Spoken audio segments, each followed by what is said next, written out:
Good morning, everybody. We're going to be starting in a couple of minutes.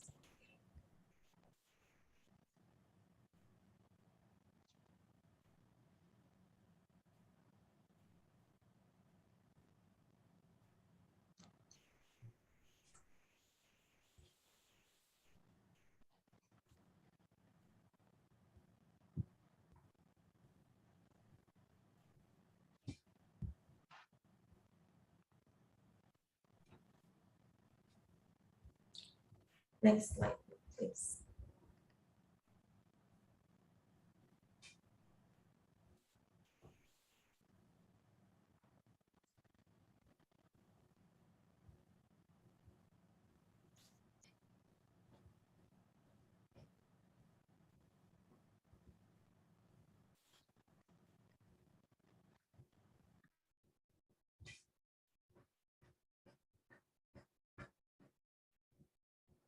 So we're going to be starting now. Next slide.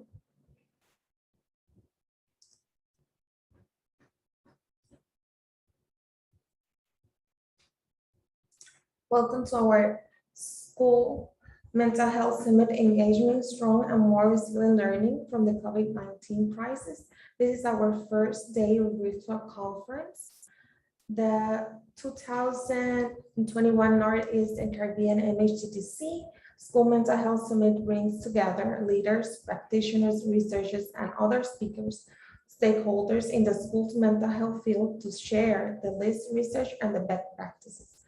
The conference emphasized the shared schools family community agenda to bring high quality and evidence-based mental health promotions, prevention, and interventions to students and family as a part of a multi-tier system of support. This conference is sponsored by the Northeast and Caribbean Mental Health Technology Transfer Center, or MHTTC, housed at Rutgers. Schools of Mental Health Professionals, Department of Psychiatric Rehabilitation Counseling Professional. My name is Caribel Sanabria Velez, and I'm a school mental health lead of this center, and I will be hosting this conference session today along with our presenter. Next slide. This is session number 2, trauma-informed approach for school mental health providers. This is going to be from 10:45 to 11:15 Eastern Time. Next slide. In the next slide. Today's sessions, we're going to have session 3, 11:30 to 12:45. It will be comprehension school mental health, addressing elevated stress to trauma in schools. And then we will have session 4, 1:15 to 2:30 Eastern Time, taking off the mask, showing up your athletic self. Next slide, please. And today's sessions also, we will have session 5. It will be 2:45 to 3:45 Eastern Time, social and emotional learning, compassion pave a way, elevating teachers, leaders to support succession SEL. The full schedule and individual Zoom links will be found on our conference website, that it was also going to be shared in the share box. Next slide, please. The MHTTC is funded by SAMHSA, the Substance Abuse and Mental Health Services Administration, to enhance the capacity of the behavioral health and other related workforce to deliver evidence-based and empirically support practitioners to individuals with mental illness. We have also been aware additional support funding focused on engaging student mental health in schools. Please visit the MHTTC network website for additional information at mhttcnetwork.org. Next slide, please. Funded by the Substance Abuse and Mental Health Services Administration, the MHTTC network includes Trend Region Center and a National American Indian and Alaska Native Center, a National Hispanic and Latino Center, and a network coordinating officer. In our center is Region 2, serving New York, New Jersey, Puerto Rico, and the United States Virgin Islands. Next slide. Supplemental funding was awarded to provide training and technical assistance to teachers and school staff regarding students' mental health. The objectives of this activity is to communicate the importance of the mental health support in schools, enhance the capacity to recognize the identity mental health concerns in students, and that educate staff on the best model on schools-based mental health services and when to link the community-based services. Next slide, please. We have the capacity to experience and provide national webinars, general training, professional development meetings, and intensive technical assistance consultation services on school mental health topics that are listed in the slide. Next slide, please.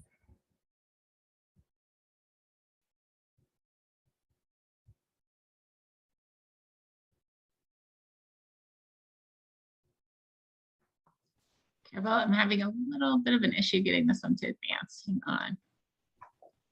Don't worry. There we go. All right. If you are interested in staying up with updates and events and products, they're going to be sending the Bitly link so you can be connected to us. Following the webinar, you will be asked to complete a brief survey. We value this feedback and we use it to improve our activities and inform future activities. The survey is also important because our continued funding is linked to the completion of this survey. So we thank you in advance for your feedback. Next slide.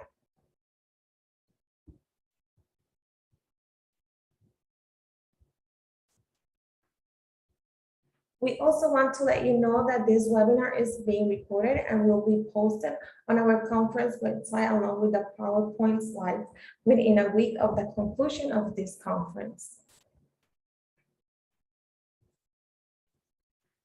The presentation was prepared for the Northeast and Caribbean Mental Health Technology Transfer Center under a cooperative agreement of the Substance Abuse and Mental Health Services Administration. All materials appearing in this presentation, except that take directly from the copyright resources, is in a public domain and might be produced or copied without permission from SAMHSA or the authors. Citation of the sources is appreciated. Do not reproduce or distribute this presentation for a fee without specific writing authorization from the Northeast and Caribbean Mental Health Technology Transfer Center. This presentation will be recorded and posted in our website. At this time of this presentation, Miriam Delphine Whitman serves as Assistant Secretary for the Mental Health and Substance Use at SAMHSA. The opinions expressed here in the view of the speakers and do not represent the official position of the Department of Health and Human Services or SAMHSA. No official support or endorsement of DHHS, SAMHSA for the opinions described in this presentation is intended or shall to interfere. Next slide. We encourage you to interact with our presenter during this webinar by using the chat features. Please also post any comments or questions you have in the chat, and I will collect your questions. I will go and ask them to the presenter during the Q&A time toward the end of the presentation. During the webinar, our presenters may pose questions to you. Please use the chat feature to answer these questions. Next slide. The MHTTC network uses affirmations, respectful and recovery-oriented language in all activities.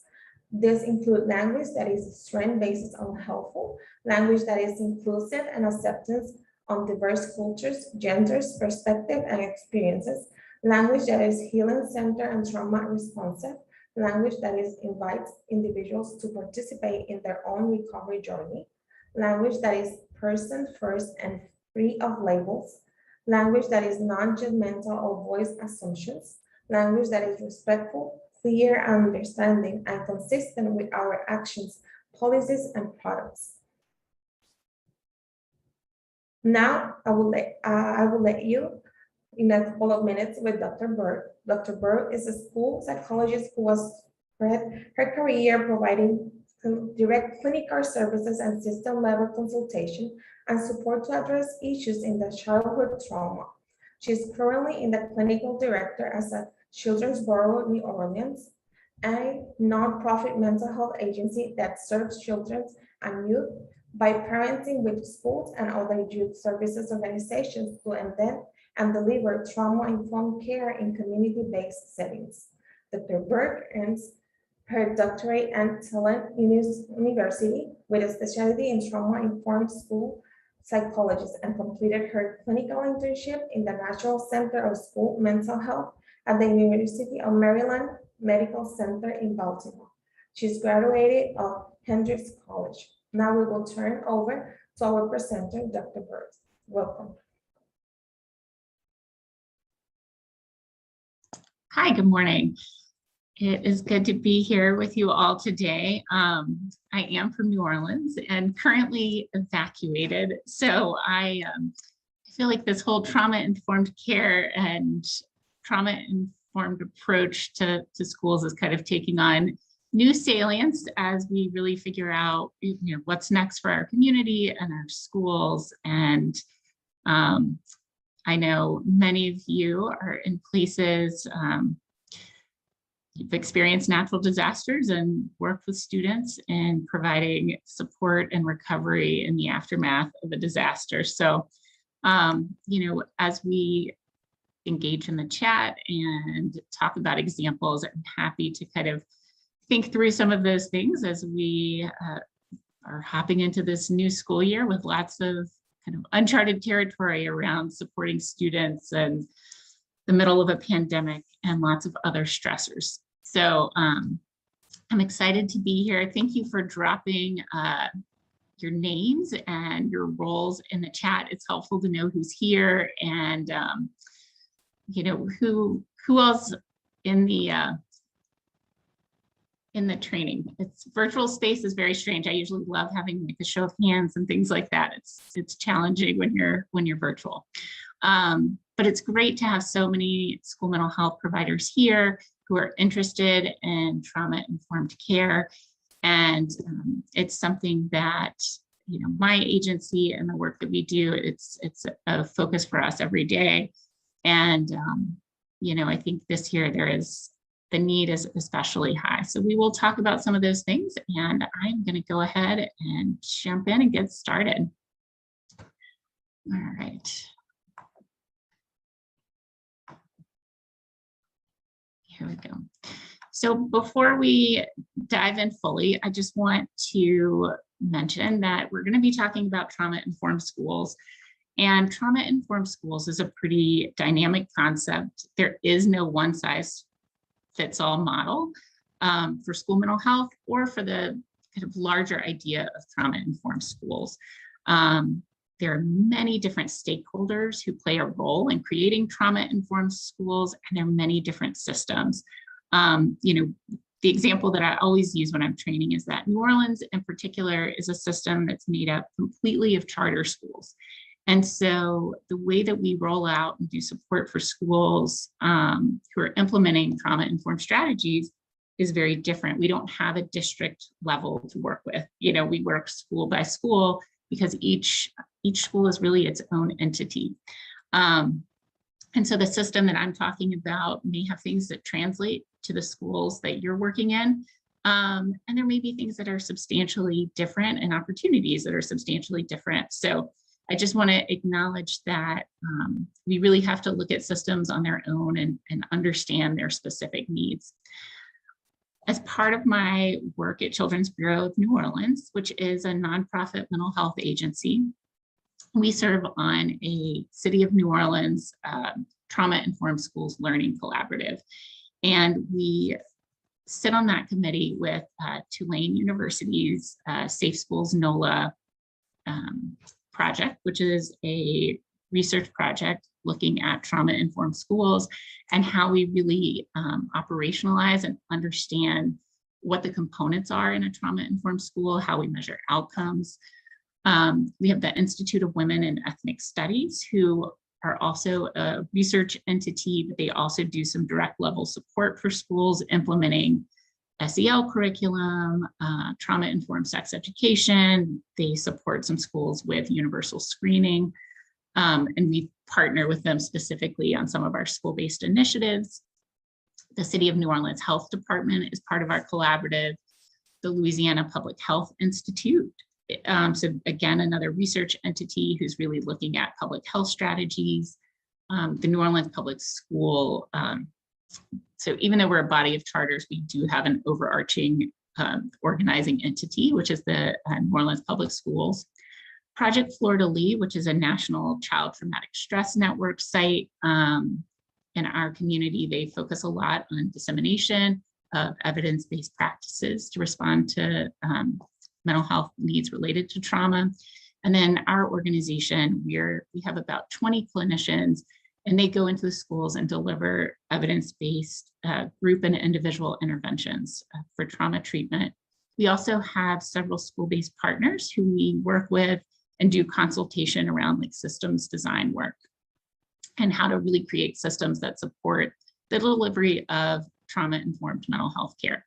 So one of the lovely things about being a part of a learning collaborative is that the idea is that we are still learning and we're collecting data. We're working with schools, we're working with students to really understand the needs and to understand what works.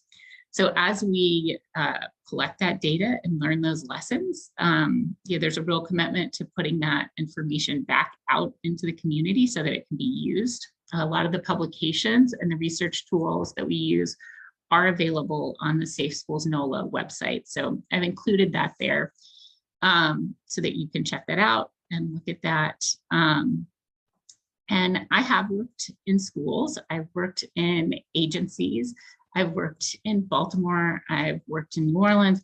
So I say that to say is I will do my best to share the perspective, as many perspectives as I can.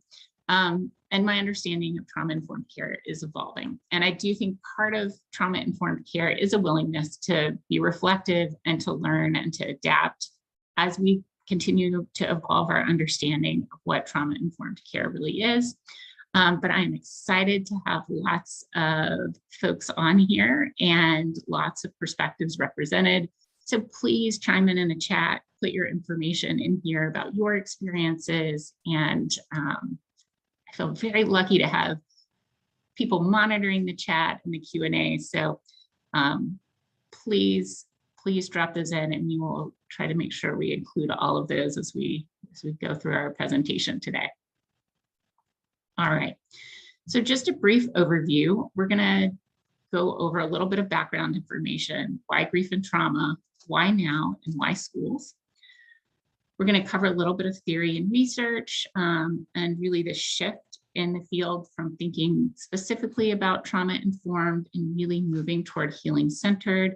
I love seeing all the programming at the conference and I love that it's really moving in that direction. We're going to talk about contextualizing and decontextualizing trauma-informed approaches, assessing needs and laying the groundwork. And we're going to talk about trauma-informed interventions and a little bit about implementation.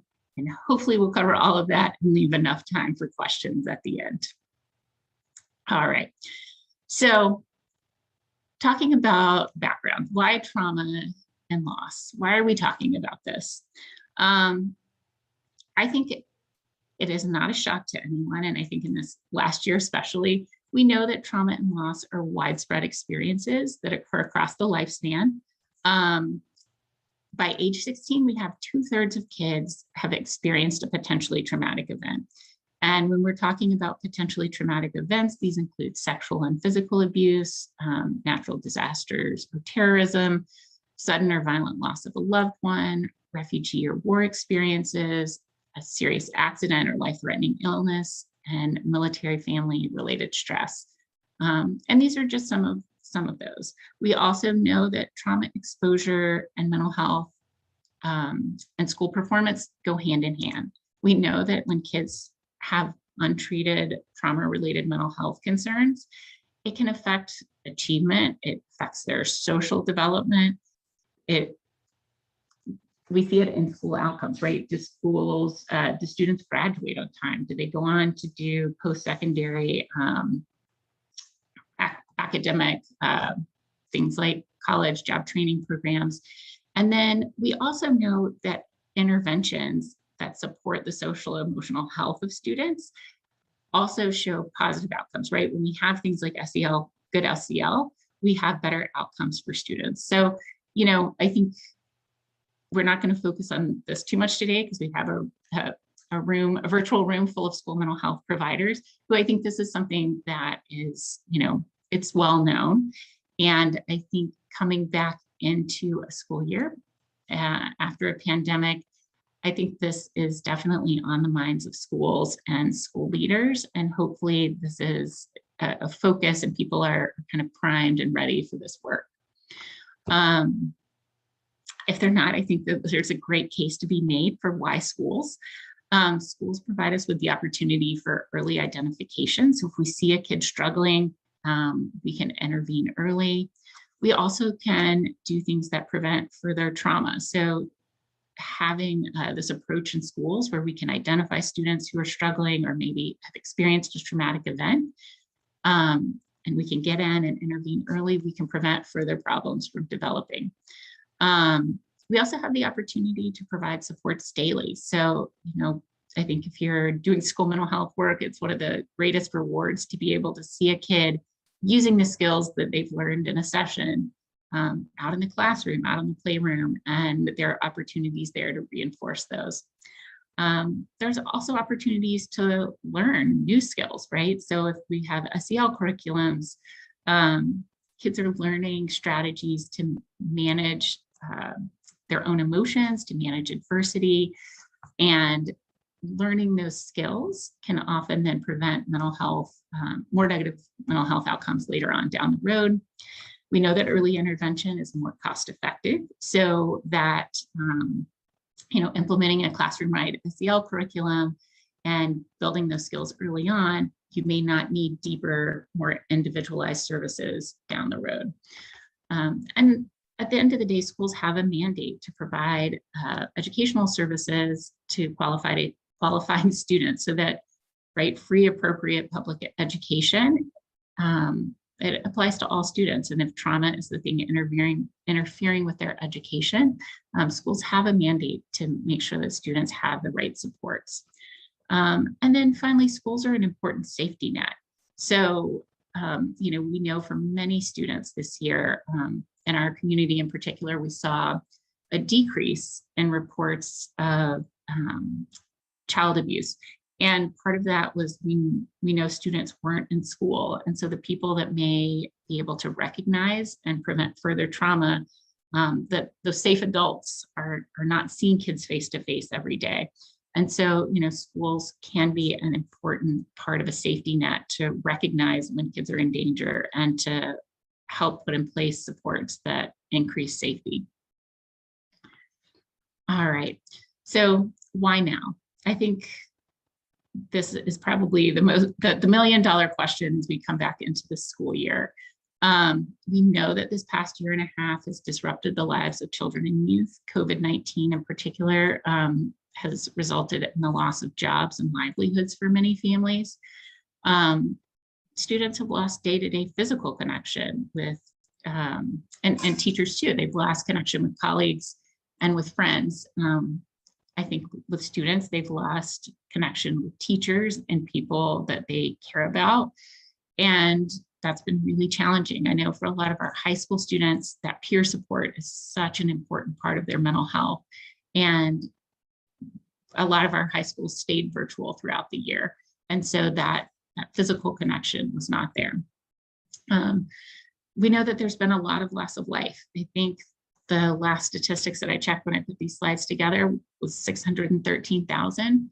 And we know that more than 40,000 children have lost caregivers. And that number, there's a pretty large range, but I think the most reliable and published number is 40,000, but there are estimates that are as high as 100,000. So I do think that we are going to have kids coming back into the school environment who are going to need extra support and who are really going to need a trauma-informed approach for them to fully engage meaningfully in the educational environment. And I think it's important to remember that teachers and school leaders and school mental health providers have also experienced loss over the last year and a half too. And so, you know, that trauma-informed environment is not just for children and students, It's for a healthy school environment so that everyone can be productive and everyone can feel supported. We also know that in this last year, there have been increases in criminal violence in many cities, and we know that there are elevated risk factors for abuse and domestic violence. Although, like I said, we have not yet seen the numbers really bear out because we haven't had, at least in our community, schools and a lot of our like emergency services reopen fully. So I think the numbers, we're still kind of waiting to see what that looks like. But we know historically in the past, a lot of the risk factors that came along with COVID-19 are the same risk factors for increased abuse and domestic violence. I think what we can't ignore either is that in the last year and a half, it's issues of historical oppression have really been pushed to the surface. They have been there all along for many, many of our students, but I think the fact that they've been pushed to the surface, you know, for schools, it's an issue that cannot be ignored, and it has to be baked into any sort of trauma-informed or school mental health intervention. And we have to really acknowledge that COVID-19 has had a disproportionate impact on disadvantaged students in our community. We know that Black families and a lot of the immigrant families are involved in New Orleans is a big tourist town. And so we know that a lot of the families who are in hospitality industry have had incredible amounts of loss in terms of income. They were also called to be, you know, back in jobs that put them in harm's way. And they didn't have access to childcare when schools closed. And so, you know, for us as a mental health agency, you know, we've had to work really hard to find the right kinds of supports and ways to work with students when, you know, they're at home and may not have a supportive adult at home. So I think we have to really think about coming into this year with a lens toward trauma-informed supports and really thinking about how do we meaningfully connect with students who've been disconnected.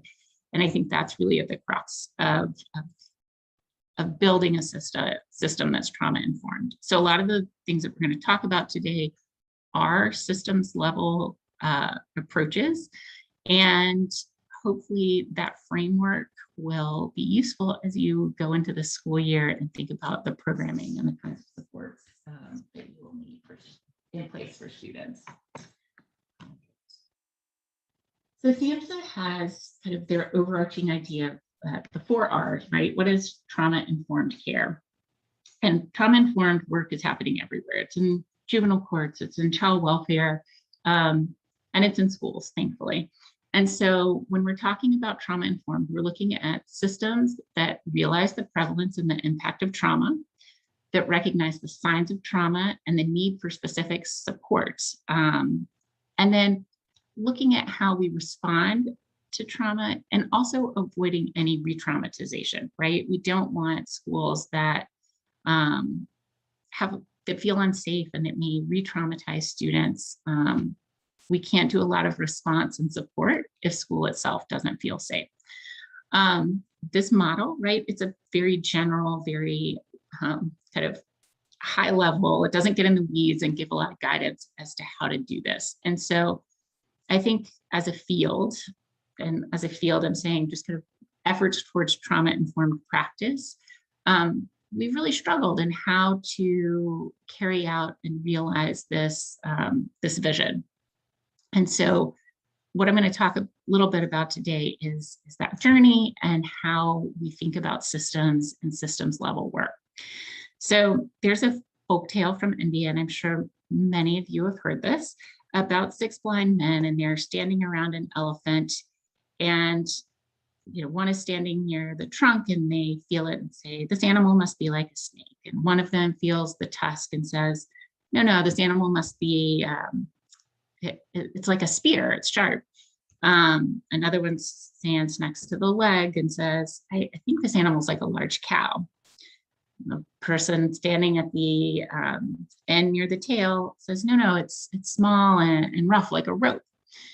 And the story, right, is allegorical. And the wise man who comes along and says, no, you're all right, right? It's all of these things, and you all need to put these pieces together to form the whole picture.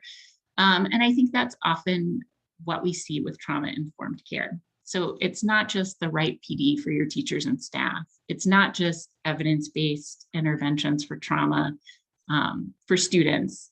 It's not just the right SEL curriculum or a well-implemented restorative justice practice. It's all of those pieces together. And the idea that not one size fits all, right? Every school is going to need something slightly different. And so part of that is also just the reflective practice to be able to look and critically examine, what are we doing well, what's working and what isn't. So I came to the work of trauma-informed practice in schools as a mental health provider who worked with students who were sexually abused. And so, my first introduction was coming into schools and delivering evidence-based mental health care. And what I learned very quickly is that work can't always be done in schools. If school isn't a safe environment, coming in and doing trauma-focused CBT may not be the right call. And so the system really has to support at all levels and really have the right kind of climate and the right kind of environment for those interventions to be delivered. And so just pushing in as a mental health provider, I can't make a school trauma-informed, or a school leader investing in the right professional development or ACEs training for teachers, again, is not going to result in a trauma-informed system of care. It really has to be comprehensive. So when we think about that whole picture, it's important to really think across tiers of service. What are we doing to prevent? What are we doing to build resilience in our students at the universal level? And for those students who need more, what are we putting in place, and are we putting the right structures in place to make those interventions successful? So given the widespread exposure of trauma and loss, especially over the past year and a half, it's going to be really essential for schools to facilitate resilience and promote healthy recovery. And in the school mental health literature, we're starting to see what that looks like in terms of carrying it out and really implementing systems level change. Overstreet, Jafoulias are both two. So I will say Dr. Overstreet is at Tulane and runs the Safe Schools NOLA lab. And their lab is really working to really understand how we operationalize what trauma-informed care is and what kinds of support schools need in place for systems level change. And Dr. Jafoulias is at University of Connecticut, and she's doing the same. So, I think there are resources out there, and we're starting to see it in the literature more and more. And as we look at this, I think something to remember as we go today, SAMHSA's principles of trauma-informed care: safety, trustworthiness, and transparency, peer support, collaboration and mutuality, empowerment, voice and choice, and cultural humility are the things that really should undergird any interactions that we're having in a trauma-informed system of care. And that means that's the environment that staff should have, that teachers should have, that families should have. It should undergird all of those interactions. And anytime you're examining or doing any sort of self-examination of, am I doing this? Is this consistent with the values of a trauma-informed system of care? These are the questions that should be asked. And so, again, I get it's not super prescriptive and it doesn't give a lot of direction, but we're going to talk about what that system might look like and how to really think about building that out. All right, let's see. Actually, was really excited to hear that your first session was around, was youth, kind of focused on youth voice. That has been something this year that I've had the privilege to be a part of in New Orleans. we've been working with an organization here to do a dismantling adultism training. And it's youth-led, and youth voice is kind of the prevailing principle. And how do we make sure that the decisions that we make for youth are done with youth voice at the center? And it has been such a fascinating and rewarding process. And I've really, really enjoyed it. I don't know if you have dismantling adultism trainings in your area, but it is.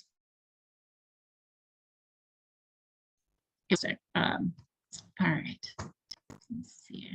So there we go. All right, so I think very fairly, trauma-informed practices, not just for schools, but for courts, for child welfare, has received fair criticism. And that criticism is focused primarily on the fact that when we center trauma, we end up over-pathologizing groups that are often already marginalized. And we also fail to kind of see trauma as it in the context of the whole person, right? A person is not their trauma. If you've done individual treatment work, right? The biggest, I think, working with, especially like survivors of abuse, the fear that they will be defined by their trauma is really at the crux of how we make meaning and build resilience, right? And I think when we build systems that are focused on trauma, there is a risk there of really trauma becoming centered in terms of someone's identity. And so this push in the literature, in trauma-informed training, in how we move forward in this work, is really a shift toward healing-centered. And I think that that is really important as we build systems of care, is that students are not defined by their trauma. And we want to build systems that support their development, and also support their healing if there are trauma-specific mental health concerns. But we don't want that to be the be-all, end-all of how we see and understand students. So I think the shift to healing-centered is really important. And when we're thinking about healing-centered work, we're looking at things that promote healthy development and build skills when students do face stress and adversity. Issues of equity need to be centered. Are students across the board experiencing the benefits of these interventions with equity? Are they impacted disproportionately by discipline policies and things that we put in place and that we may think are making our schools safer? They may not be. And so I think it's important for schools to really examine things through an equity lens, to recognize the role of historical traumas like racism and discrimination and how they have been a part of schools and the school environment. We need to be able to find avenues and ways to elevate voice and choice in the process of creating trauma-informed systems and healing-centered systems of care, and have opportunity for transparency and to honor cultural practices for healing. All right. So if you have been in the world of school mental health for any amount of time, we know that tiered responses are a major part of how we conceptualize our interventions and our work. And we know that students experience lots of different kinds of hardship, stress, and trauma, and therefore we're going to need interventions that target different levels. We're going to need to really understand how grief and trauma can impact individuals differently. We want to be able to determine the right level of care, right? Just because someone experiences a traumatic event, we don't need to push everyone into tier 3 supports if that's not indicated. And we also want to think about how individuals move across each tier of response, right? We don't want everyone to go immediately to tier 3, but we also want people who are in tier 3 to be able to move out of tier 3. And so really thinking about what systems we have in place to understand those needs and to move them across those systems is really important. And we want to think about what interventions are in place at each tier to really provide the right level of support. So I cannot take credit for this beautiful graphic. This is Dr. Trifolius's, I think this article came out in June of 2021. So if you have, there you go. If you have access to, I think this is in, sorry, I cannot see my reference because I've got my, it's in the Journal of School Mental Health. Oh, let's see, I've got a question. All right, I'm gonna let my moderators handle questions, and we will hopefully get to those at the end. But I really love that this article looks at ACEs education and really how we translate this idea from knowledge into practice, right? So if we're trying to train teachers to understand, to recognize the risks associated with exposure to trauma, you know, what are we putting in place that builds on that knowledge and that really puts that knowledge into action? And so you'll see here in this graphic at the bottom, we have the 6 trauma-informed care principles that kind of undergird everything.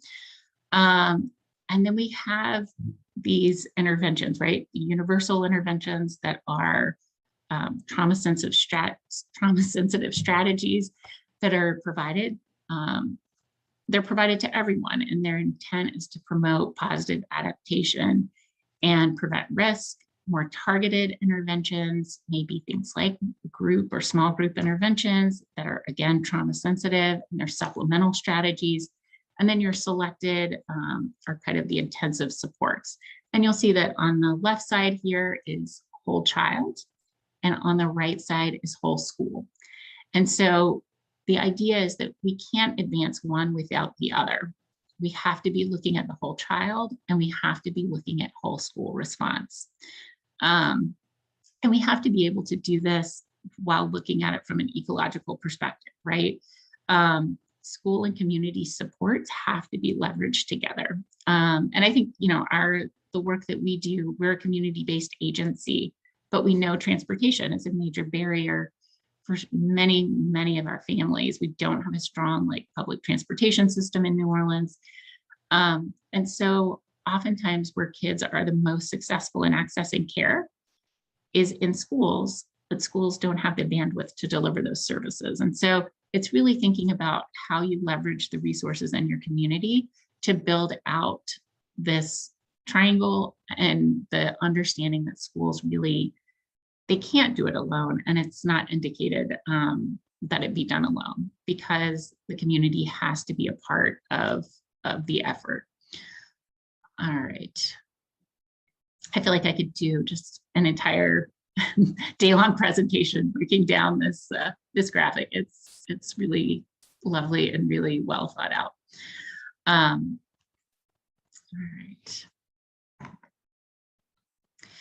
So what I want to do with our remaining time is just to kind of walk through what I've tried to do is break out for each of the tiers what some of these resources might look like. And I've also included some slides that have resource links to resources that can help implement some of these strategies. So at a universal level, right, at tier 1, we're looking at strategies that promote safety, wellness, and connection. We know this past year has been disconnection has been one of the biggest challenges.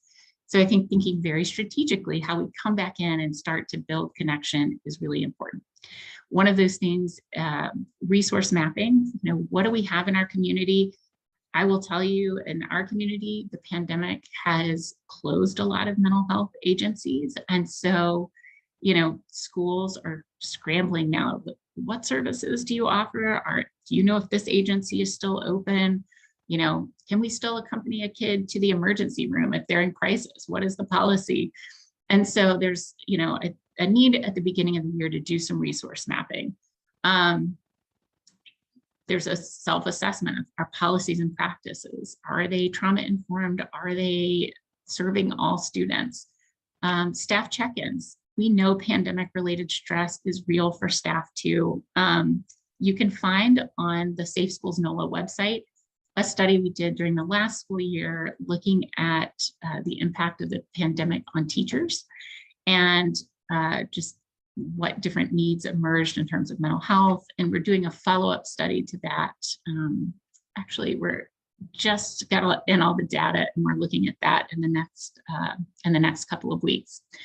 So we know that information sharing and felt safety is important, especially from school to families and families back to schools. What does your mental health infrastructure look like as you're coming back into the school year? Are there clear referral pathways? Do you have clear ideas of how to move kids up and escalate kids with higher levels of need?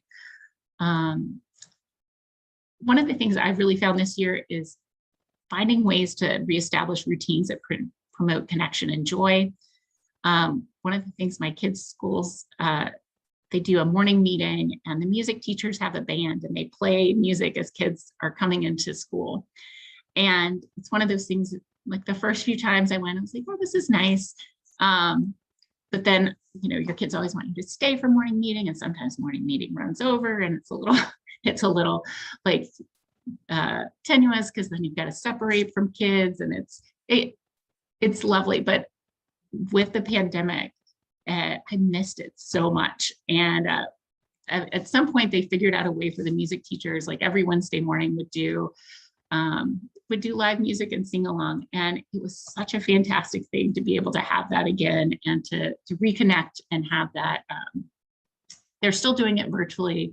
We haven't fully returned to that, but that routine and that connection is just, it cannot, you can't underestimate how valuable that is. So thinking about what kinds of things we have in place for self-regulation, supporting staff and students, avenues for voice and choice as we come back into this year, how our students, how our families, how our teachers' voices being heard in this process. Are there avenues to examine issues of equity routinely? How are self-care and peer support promoted? For our agency in particular, peer support, informal peer support, was such a major part of our work. And with the pandemic and not being in the office, we really lost that. And that's something that our staff has really expressed a lot of need to come back together and to have that opportunity for peer support. And so we've had to kind of create virtual platforms for peer support, and be more intentional about it, because we don't have the opportunities for informal peer support like we used to. What kinds of professional development is needed? What kind of time and resources are being allocated to SEL? I know that you guys have some more training sessions on SEL later today, which is great. And what kind of discipline practices are we carrying into this school year? Are they trauma informed? One of the things that we do with our school partners is some mapping work, and we really look at how students move through the different tiers of support and what services exist in each tier. And so we'll sit down with them and really map out, this is kind of a shell of that, but we'll put in dates of when is our universal screening happening? What's our target date for data review? How are we going to use this data to move them into a higher tier of service? What kind of community partners are we going to pull in? So each color here would represent a different community partner. So we may have someone who comes in and does universal screening, but then the school team comes together and does a data review. And then we really look at how we move students up through different tiers of service, and what kinds of things we need to have in place to have those community supports available. All right. So I've included here some tools for evaluating, assessing, and mapping school mental health and trauma-informed care. The National Center of School Mental Health has the SHAPE system, and that helps you do a review of kind of what services you have in place. It's resource mapping. Safe Schools NOLA, one of the faculty members here, has developed the attitudes related to trauma-informed care, the ARTIC. So it's a great way to evaluate readiness to do trauma-informed care in your schools. And then we work with specifically an organization here called Beloved Community, and they do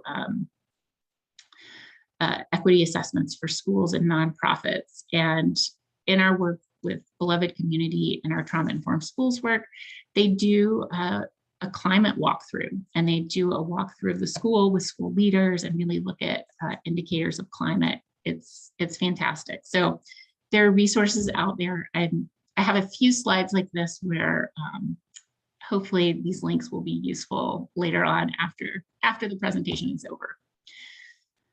So as we're looking at more targeted interventions, this may be like a great screening system. How are you evaluating kids who have risk and trauma exposure?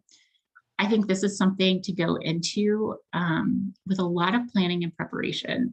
Screening is, it brings with it a lot of needs identification. And so if we are going to go in and do screening, do we have, for example, the correct supports on site to make sure that, if a kid discloses abuse when you're doing a risk screening, that you can follow up and make the mandated report, or that you have a clear pathway of referral if they need a higher level of support. Are you available to make the referral to the hospital if they disclose suicidality? So there are a lot of things to think about if you're implementing screening for trauma exposure and mental health concerns. There's a great article that's linked in the next slide that really talks through a lot of the screening measures, but also what to think about in terms of implementing screening. What kind of group interventions do you have in your school? What kind of peer support, both for faculty and students?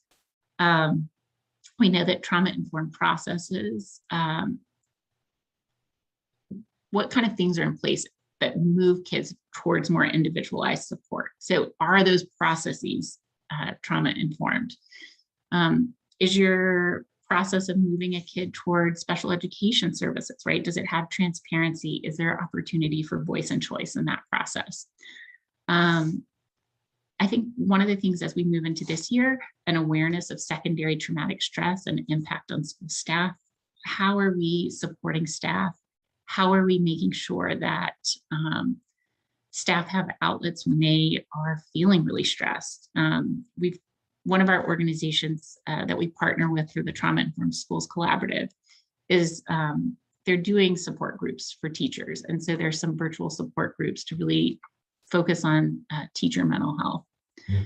So when you're virtual, are there still ways to maintain and build connections? Are there strategies for engaging disengaged students? What kind of family input are we seeking at this level? When we identify challenges that exist in school climate, do we have strategies to address them? Are there supplemental supports for SEL programs, small pullouts for kids who may be struggling? And are there developmentally appropriate psychoeducational opportunities about trauma and resilience? And are we identifying resources for staff, right? EAP or specific community providers who work with teachers? All right, so finally, we're going to talk a little bit about screening and assessment. I think this is one of those things that you could probably do an entire training on, but I think as you work toward that, thinking about all the resources that are needed and how your school is going to do screening meaningfully is really important. This is the article that I was talking about. And here are the resources that are that can go along and provide some additional tools for screening. So the National Child Traumatic Stress Network has a review of screening and assessment measures. It also has some guidance on doing screening in schools.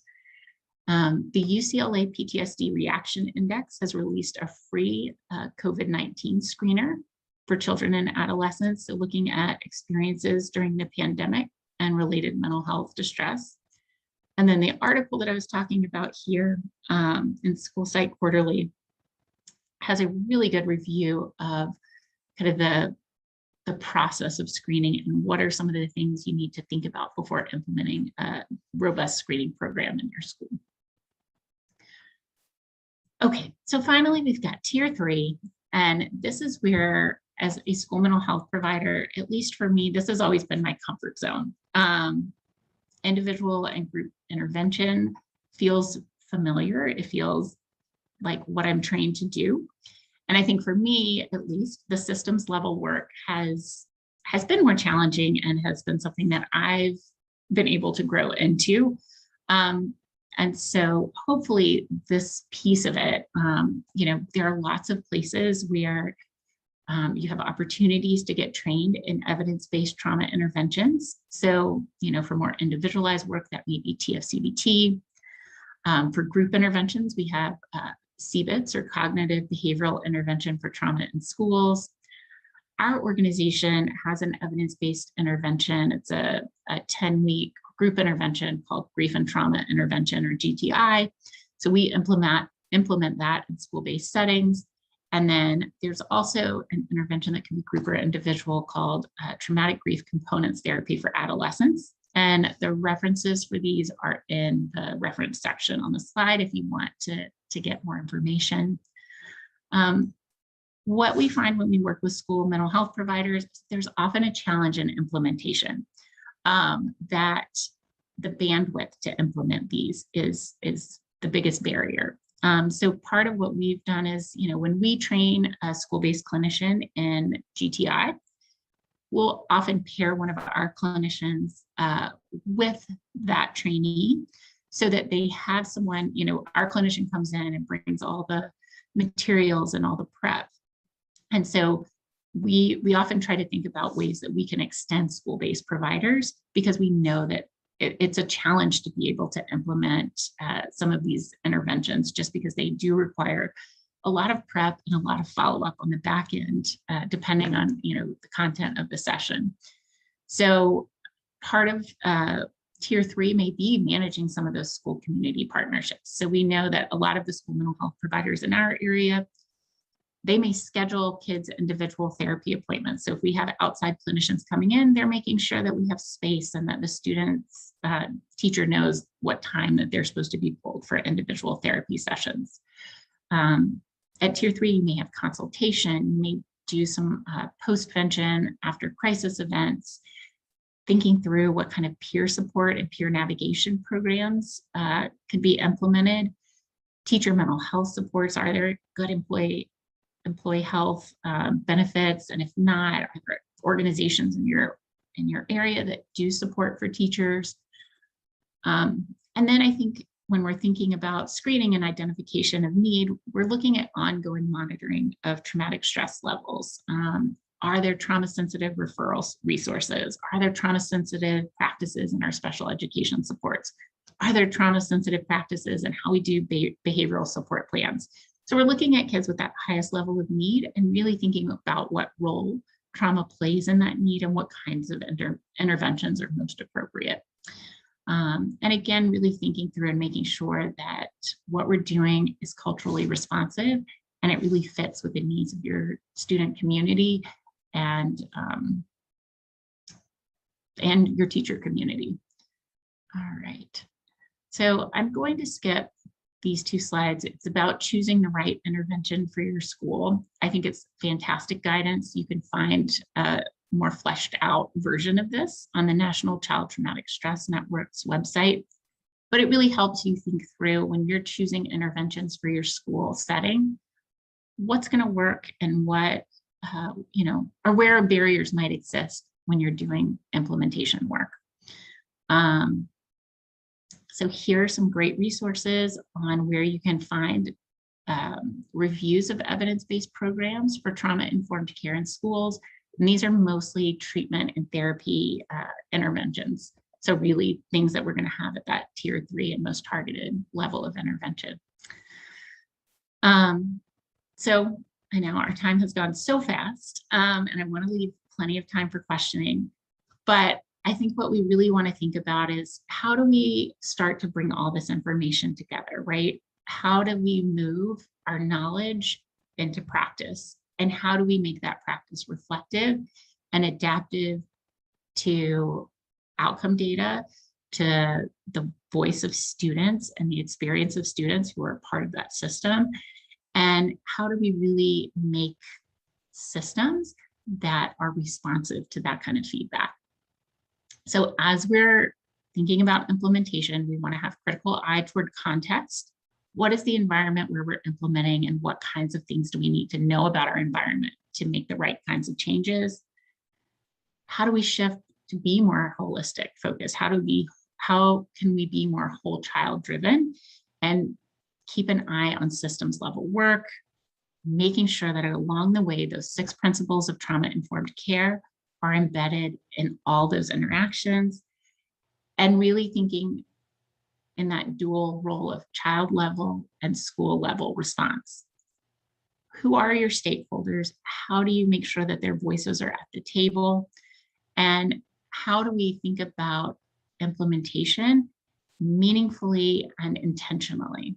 And so I think it's really thinking through in your school community, what is your consensus around core features? What kind of measures do you need to look at to understand if your approach is working or not?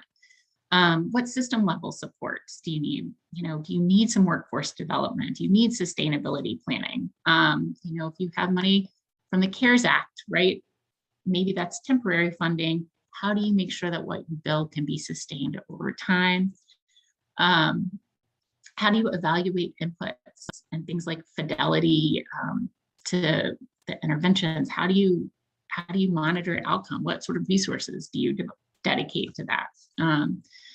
I will say one of the things that we've done, and I think was a hard lesson to learn in the early days of the Trauma Informed Schools Learning Collaborative is, we did these great professional development summer workshops, and we realized that it was great, but then we would have, a good amount of teacher turnover.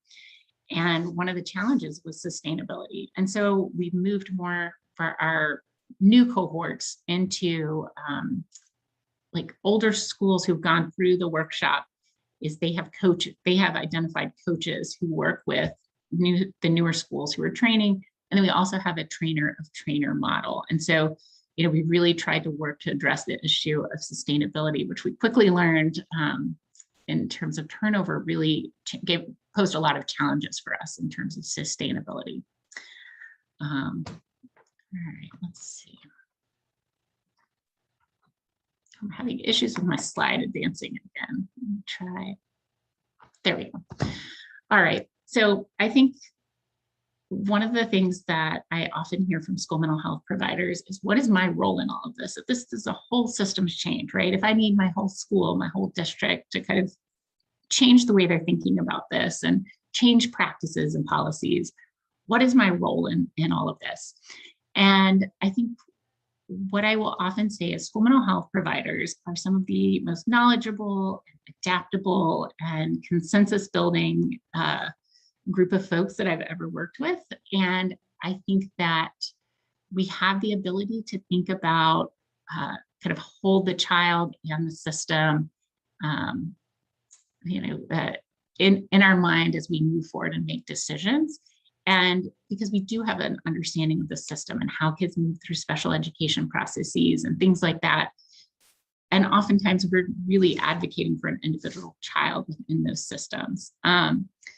I think finding ways that finding champions and allies in the process are really important. And that you're going to have, people by your side as you do this work. It's not work that can be done in isolation. It's not work that can be done alone. But we do bring unique skills to the table. We are good at building consensus. We're good at building, working collaboratively. We know how to do database decision-making. We know how to evaluate outcomes. I would love if there are other things, what superpowers do you bring to the table? If you want to drop those in the chat, I always love asking this question because I think we do bring unique skills to the table. And how do we build on these skills to create systems level change? So I say all of that to say, you guys are in a unique position to address some challenges and opportunities that exist going into this unprecedented school year. Trauma-informed and healing-centered approaches work, and when implemented with fidelity across tiers of support, bolster student resilience and recovery. We have to pay attention to the implementation, and intentionality matters because we want to promote healing and we don't want to do more harm. And we know that this year is going to be challenging for school admin and staff. think about partnerships and opportunities that exist in your community to bolster your own resources. But yes, get going. There is much, much work to be done. I have one more resource slide for you here. There are two great publications on supporting student mental health after COVID-19 or in the middle of COVID-19. So I think both of these are incredibly useful and hopefully will come in handy as you start doing some of your planning for this upcoming school year. All right, I'm going to turn it over to questions. Oh, I love active listening. Yes, that is a great superpower. Non-judgmental perspective. Yes. I may borrow some of these and add them to my list. Yes, I can go back to the previous slide. All right. So these two resources, one is from the NHTTC network, and the other one is from the National Child Traumatic Stress Network. Both really robust resources. All right. I'm going to also just like understanding a student's story. Yes. Yes.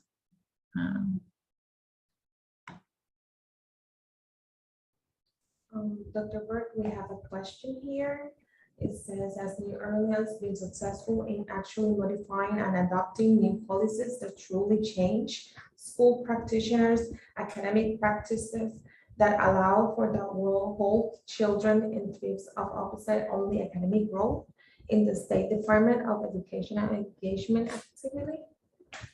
It's a great question. So, like I mentioned earlier, we have this very odd system in New Orleans in that there is no public school system. So we are a network of, I think it's like 80 different charters.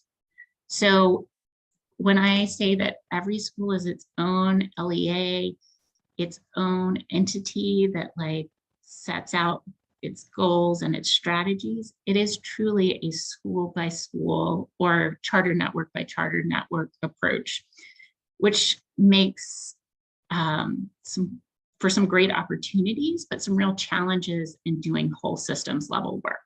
So, one of the things in New Orleans is that, one of our school partners that we work with is very, very invested in this. So, they pulled in part of our Trauma-Informed Schools Learning Collaborative. They actually do their training for teachers in SEL curriculum. They've been retained to do universal screening. They help analyze that data. So they have them on the front end. They have an outside organization that provides the school social work services. We do systems level consultation and evidence-based trauma treatment and some staff PD for them. So this is a system of 4 schools. It's a charter network with 4 schools, and they're incredibly invested in seeing this play out. They have restorative justice as part of their discipline strategy. They've really put the work in, but it's a 4 school system. And so for us, one of the challenges is being in this in the city where we are and doing the work that we do is that getting that to happen kind of in a bigger picture way, the system doesn't support that. So we do have some interesting things happening. Our State Department of Ed they've gotten a grant and they are paying for evidence-based trauma treatment, but they've really run into some challenges in terms of implementation, and that there's it can't supersede Medicaid payments. And so students have to be able to show that they're low income, but not have Medicaid. And initially the burden was on schools to do that documentation. And they recently shifted it now that providers have the burden for that documentation, but there's still some challenges in implementation. So the State Department of Ed, I think, recognizes that the need is there. But again, it's about, right, we're thinking intentionally about implementation and being able to analyze when the practices and the that you've put in place may create different and new barriers. And so being able to think critically and responsively about those. So they have made some changes to that system. And I think I'm actually scheduled to go to a training in the next week or two about kind of what those changes look like going into the new school system. How can we support staff wellness when we do not have a budget for this? We have grant funds for student support, but not staff support. That's a great one. You know, I think a lot of our organizations locally, schools and mental health organizations, look to outside community partners. So it may be making sure and looking at, you know, who are the providers that are on your insurance panel, right? Who work with teachers or may have specialized knowledge about working with educators. We have a community-based organization here who does a group for educators, and it's just you can call in. It's a virtual group. It's a drop-in group. And then some of our schools have also just created peer support, right? So is there an opportunity in the week to do more intentional peer support work? All right, can you kindly provide a link, direct link contact to universal screening? That is one where I cannot, this organization specifically does it as part of our Trauma Informed Schools Learning Collaborative. I don't think they work outside of New Orleans. But I do know that there are resources, especially if you go back to the SHAPE system through the National Center for School Mental Health. I know there's some resources there around universal screening and supports for universal screening. I will say, I think for us, some of the best supports that we found, our Children's Hospital has started to get into the game of providing some supports around universal screening, sort of like they do vision and hearing screenings, right? So thinking about who are some bigger providers with more bandwidth in your community to do that. And then also, I think you've got universities often will have some resources, right? Because it's about managing large amounts of data and also the clinical impact of that. But there are some resources out there. I think it's one of those things that people talk a lot about, but really the lift for schools is really large and is often, a challenge for a school system to take that on, because it requires personnel, and there's the cost and the data management. There's a lot that goes into universal screening. But I know, Michelle, if you would like to connect offline, I'm happy to kind of talk with you about how we've done, manage some of those partnerships. But it is a challenge that a lot of the schools in New Orleans struggle with. All right.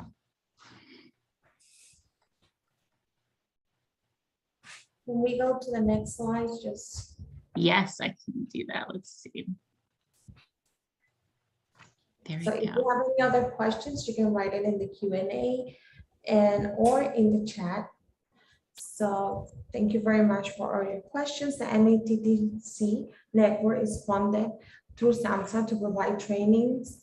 As part of the receiving these funds, we are required to submit data related to the quality of this event. At the end of today's training, please take a moment to complete a brief survey about today's training and conference session. You may either use the QR code reader, or we will also share the link of our relation in the chat box.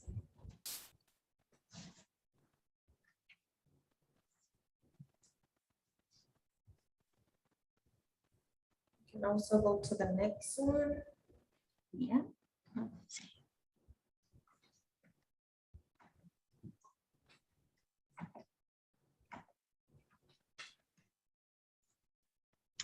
I don't know why my slides is sometimes it advances really easily, and then we've gotten, there we go. No worries. We understand that the information presented can be sensitive. We also would like you to guide our educational training and technical assistance effort by completing our need assessment. Please scan the QR code on your screens to access the assessment. The link will also be shared in the chat box. If you have any other questions, you can also ask them. Next slide, please. We understand that the information presented can be sensitive in nature. We encourage you to take care of yourself and each other. On the screens are some links and numbers for resources that you can find helpful. Next slide. We encourage you to join us in our next session, the Comprehensive School Mental Health Addressing Elevated Stress to Trauma in Schools. It will be 11:30 to 12:45 Eastern Time. The direct link will also be shared in the chat box. Next slide, please. We would like to thank our presenter for joining us all today, and we appreciate your participation and look forward to joining us in our next session. We also have people telling you in the chat, Dr. Bird, that it was very good having all this information. So thank you very much. Excellent. Thank you, guys. And I hope the rest of the conference goes really well.